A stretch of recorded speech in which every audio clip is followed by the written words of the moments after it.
Shalom anak-anak Ibu, berjumpa kembali dalam pembelajaran pendidikan agama Kristen bab 1 kelas 12. Berjumpa kembali dengan Ibu Puput.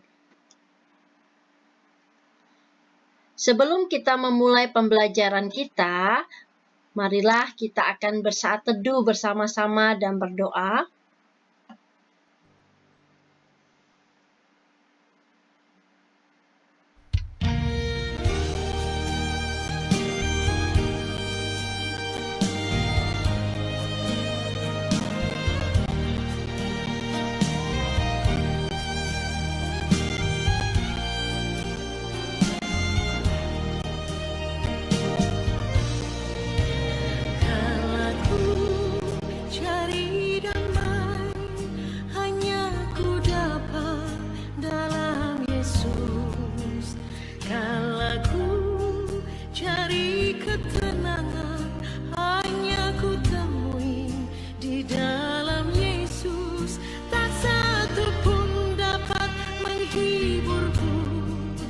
Seorang pun dapat menolongku, hanya Yesus jawaban hidupku.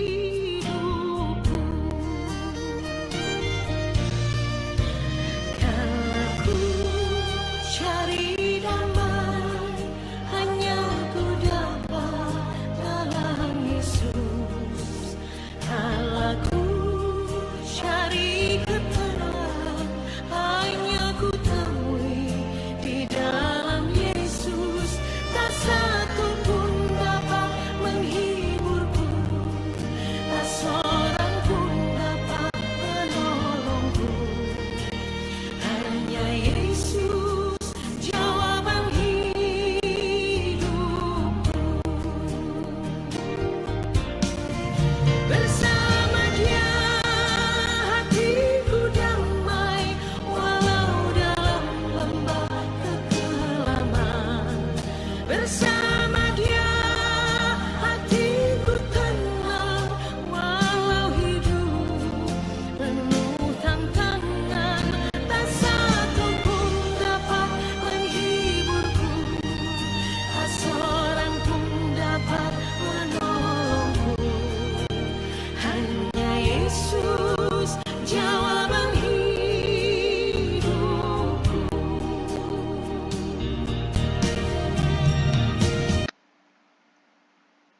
Sebelum kita memulai pembelajaran kita, mari kita berdoa. Terima kasih Tuhan buat segala berkat dan kasih-Mu di dalam kehidupan kami. Hari ini Tuhan kami mau memulai pembelajaran kami. Bukakanlah hati dan pikiran kami, berikan kami hikmat dan pengetahuan yang berasal daripada Tuhan, agar materi pada saat ini Tuhan dapat kami pahami, dapat kami mengerti, sehingga kami pun dapat melaksanakan tugas belajar kami dengan baik. Terima kasih Tuhan Yesus, berkati kami semua, sertai kami semua. Inilah doa dan rasa syukur kami kepadamu, yang kami pinta hanya di dalam nama Tuhan kami terkasih, Tuhan Yesus Kristus. Haleluya. Amin. Anak-anak Ibu, hari ini kita akan belajar bab 1 tentang hak asasi manusia, yang menjadi bahan bacaan kita di dalam Mazmur 133 dan 1 Raja-Raja pasal 21 ayat 1 sampai 16. Kita akan belajar bersama-sama tentang hak asasi manusia. Mengapa kita belajar hak asasi manusia? Karena hak asasi manusia merupakan topik yang amat penting karena menyangkut hak paling mendasar yang diberikan Allah bagi manusia. Bagaimana manusia diberikan hak untuk hidup, hak untuk dihargai sebagai makhluk ciptaan Allah. Tetapi amat disayangkan masih ada pelanggaran hak asasi manusia yang terjadi. Melalui materi kita pada saat ini, tentunya kalau berbicara tentang hak asasi manusia itu kita belajar di dalam pelajaran PPKN. Tetapi hari ini kita akan belajar dari sudut pandang iman Kristen. Bagaimana Allah sebagai sebagai juru selamat kita telah menebus dan telah menyelamatkan kita, terpanggil. Dan kita pun terpanggil untuk turut serta mewujudkan hak asasi manusia. Jadi hari ini kita akan belajar tentang pengertian hak asasi manusia, lalu sekilas tentang hak asasi manusia di Indonesia, lalu perjalanan hak asasi manusia di Indonesia, serta dampaknya bagi bangsa Indonesia serta umat Kristen di Indonesia. Yang pertama, masih banyak orang yang belum menyadari dirinya itu memiliki hak yang tidak dapat dilanggar ataupun diambil oleh orang lain, bukan hanya sebagai manusia, baik secara individu maupun institusi. Oleh karena itu, hak yang paling mendasar bagi setiap manusia itu disebut sebagai hak asasi manusia. Dan hal yang paling penting agar setiap orang menyadari bahwa dirinya terpanggil untuk mewujudkan hak asasi manusia adalah sebagai orang yang telah ditebus dan diselamatkan oleh Tuhan Yesus. Hak asasi manusia itu juga diatur dalam Deklarasi Universal Hak Asasi Manusia atau yang disingkat dengan nama DUHAM, dicetuskan pada tanggal 10 Desember 1948. Hak asasi manusia atau yang disingkat dengan nama HAM adalah hak yang dimiliki oleh setiap orang sebagai manusia, makhluk ciptaan Allah. Hak yang paling mendasar adalah hak untuk hidup. Artinya, Tuhanlah pemberi kehidupan dan Dia jugalah yang berhak mengambil kehidupan itu.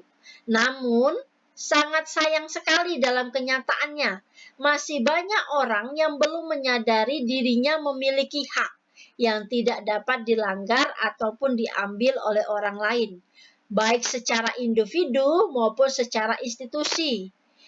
Melanggar hak asasi manusia sebagai warga negaranya, ketika negara tidak dapat menjamin terpenuhinya hak asasi manusia, baik secara individu maupun kelompok.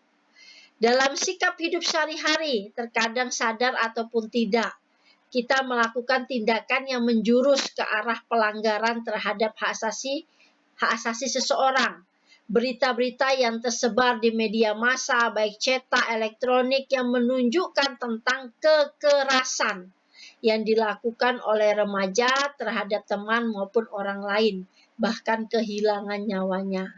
Oleh karena itu, pembahasan hak asasi manusia ini dapat memberikan pencerahan bagaimana kita terpanggil untuk dapat menghargai hak asasi manusia sesama dan memperjuangkan HAM itu bagi diri kita maupun orang lain. Deklarasi Universal Hak Asasi Manusia atau yang disingkat dengan nama DUHAM itu terdiri dari hak untuk hidup, hak untuk menikmati kemerdekaan tanpa pembedaan, hak untuk tidak ditindas, hak untuk diperlakukan sama, hak untuk beragama, hak untuk menikah dan memiliki kekayaan, hak untuk mengemukakan pendapat, hak untuk beristirahat, hak untuk memiliki privasi dan mengenyam pendidikan, hak untuk memiliki jaminan sosial, hak untuk dapat menikmati hasil ilmu pengetahuan dan berpartisipasi dalam ilmu pengetahuan, dan contohnya banyak sekali. Jadi, hak asasi adalah sesuatu yang ada pada setiap manusia selama ia masih hidup, bernapas, bahkan tidak bisa dipungkiri ada berbagai upaya dari berbagai macam pihak untuk dapat melanggar, bahkan menghancurkan hak asasi manusia dengan berbagai macam alasan. Padahal hak asasi manusia itu harus dilindungi karena hak asasi manusia adalah anugerah Allah yang diberikan Tuhan kepada manusia. Nah, ini adalah beberapa contoh yang terjadi di Indonesia, yaitu kekerasan, demonstrasi yang dilakukan oleh mahasiswa, dengan menggunakan cara kekerasan, yaitu membakar ban, melempari aparat kepolisian dengan batu, dan tindakan lainnya. Jadi yang dilakukan oleh mahasiswa ini adalah salah satu bentuk pelanggaran HAM. Artinya di situ menghilangkan nyawa. dan terjadi kekerasan fisik, terjadi kekerasan dan pelanggaran HAM terhadap manusia itu sendiri. Lalu bagaimana pandangan Alkitab mengenai hak asasi manusia? Kita akan belajar di dalam Mazmur 133, di mana Mazmur 133 itu berbicara tentang masyarakat yang hidup rukun, sesama saudara, sesama manusia. Bagaimana masyarakat itu hidup rukun, saling menghargai, mereka tidak saling menekan, menindas, memeras, menganiaya. Di sini menurut pemazmur, masyarakat itu harus menjadi masyarakat yang hidup rukun. Artinya tidak ada konflik atau perbedaan pendapat, sehingga menimbulkan masalah, menimbulkan kekerasan.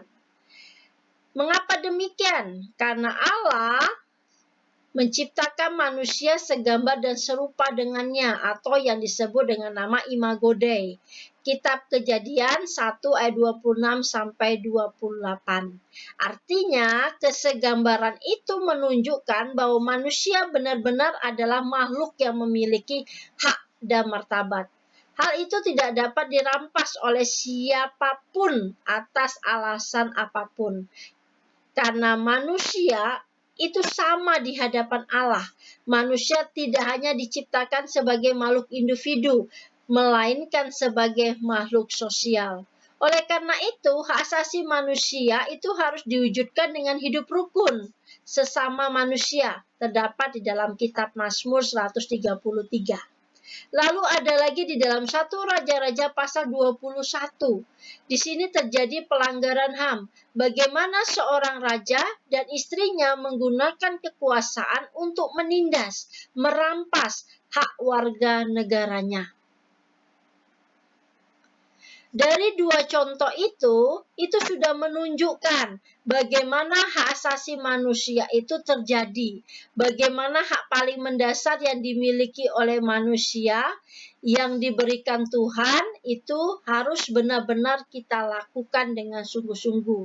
Oleh karena itu sebagai pengikut Kristus harus bersedia hidup dalam suatu komunitas di mana keadilan dan kesetaraan itu terjadi. Bagaimana kita sebagai pengikut Kristus mampu memperjuangkan hak-haknya.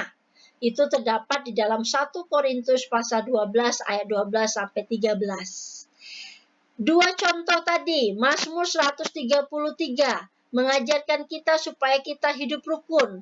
Lalu di dalam 1 Raja-Raja pasal 21 itu menceritakan tentang pelanggaran HAM yang dilakukan oleh seorang raja yang menggunakan kekuasaannya untuk menindas dan merampas hak warganya. Lalu kita akan melihat tentang contoh perjuangan hak asasi manusia.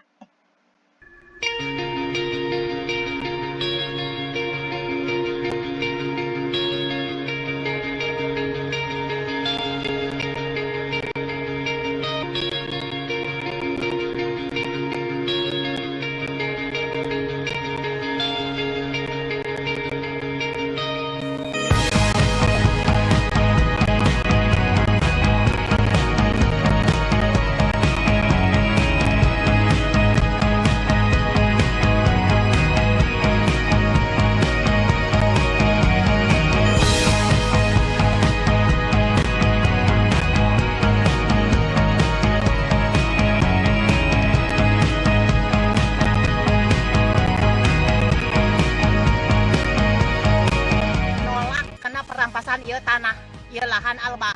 Abdi butuh dahar, butuh tani abdi teh. Rakyat leutik teu boga deui anu lain dibandingan di dieu. Pokona mah eudek ditolak kabeh, eudek nolak rek ti hiji Pemda eudek ngalawan rakyat anu sakieu lobana ribuan abdi teh. Perlu dahar rakyat leutik. Tos abdi mah sakitu. Pokona abdi mah rek nolak.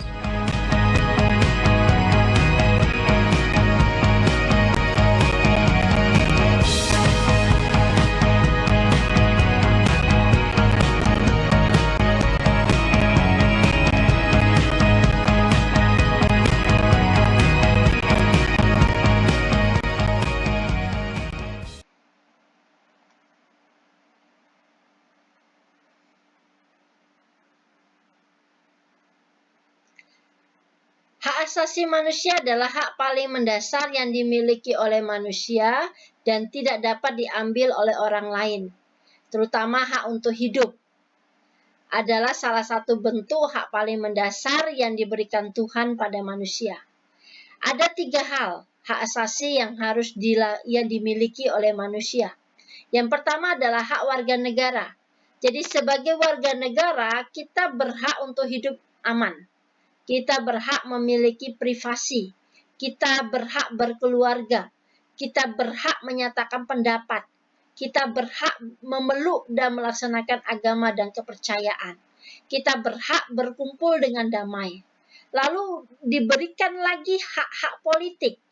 Misalnya hak berserikat, hak membentuk partai, memilih dan dipilih dalam pemilihan umum.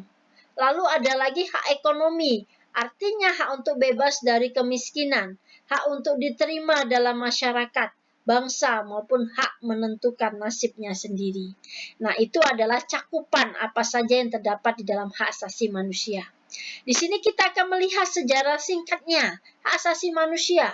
Itu dimulai pada tahun 1941 yang bernama Franklin Delano Roosevelt menyampaikan sebuah pidato yang terkenal dengan nama 4 kebebasan atau free freedom. Yang pertama adalah kebebasan berbicara dan berpendapat. Jadi setiap orang itu diberikan kebebasan berbicara dan berpendapat. Lalu yang kedua adalah kebebasan kepada setiap orang untuk beribadah kepada Tuhan dengan caranya sendiri dimanapun juga. Lalu kebebasan dari kekurangan, artinya setiap negara itu berhak untuk hidup damai dan memberikan kedamaian bagi masyarakat serta kesehatan yang baik. Lalu yang keempat adalah kebebasan dari rasa takut, artinya setiap negara maupun masyarakat itu memiliki hak untuk bebas dari serangan dan intimidasi maupun invasi negara lain. Nah, ini adalah 4 kebebasan menurut Franklin Delano. Lalu bagaimana sejarah hak asasi manusia di Indonesia? Nah, sejarah asasi manusia itu termotivasi oleh kesadaran dimulai dari pejuang organisasi yang bernama Budi Utomo sebagai organisasi pertama yang bersifat nasional. Budi Utomo itu memperjuangkan adanya kesadaran bagaimana orang itu mempunyai hak untuk berkumpul, mengeluarkan pendapat sebagai hak yang harus dijalankan oleh setiap orang. Tentu saja gerakan ini ditentang oleh pemerintah Belanda yang menjajah Indonesia. Selanjutnya, pejuang kemerdekaan Indonesia termotivasi adanya kesadaran akan hak asasi manusia. Terbentuklah Panitia Persiapan Kemerdekaan Indonesia untuk mempersiapkan Undang-Undang Negara Republik Indonesia dan Dasar Negara untuk menyusun UUD dan Dasar Negara berdasarkan pemahaman demokrasi dan HAM. Dimulai dari Pancasila dan Undang-Undang 1945, dimulai dari sila pertama sampai sila kelima. Di situ menunjukkan bahwa bagaimana Pancasila dan Undang-Undang 1945 itu menunjukkan dan memberikan jaminan supaya terpenuhinya hak-hak mendasar bagi rakyat Indonesia dan menyangkut atau yang berkaitan tentang demokrasi dan hak asasi manusia. Artinya terpenuhinya hak-hak itu bagaimana rakyat itu dapat menikmati dan memenuhi hak-hak mereka. Hal itu terjadi karena situasi bangsa dan negara masih ada dalam perjuangan untuk mempertahankan NKRI. Dimulai dari Orde Lama, lalu Orde Baru yang menuntut tentang terjadinya hak asasi manusia itu tidak boleh dilanggar oleh manusia itu. Lalu era reformasi, itulah tahap-tahapannya. Sebagai penutup, Ibu ingin mengingatkan bahwa hak asasi manusia adalah hak dasar. Hak asasi manusia adalah anugerah Tuhan yang diberikan Tuhan kepada kita. Oleh karena itu, betapa pentingnya kita menjaga hak asasi manusia, mampu menghargai orang lain, mampu menghormati orang lain. Nah, untuk materi dan tugas itu bisa kalian lihat di YouTube, Facebook, Google Classroom atau Google Form. Demikian materi dan penjelasan dari Ibu ucapkan Shalom, Tuhan memberkati kita semua.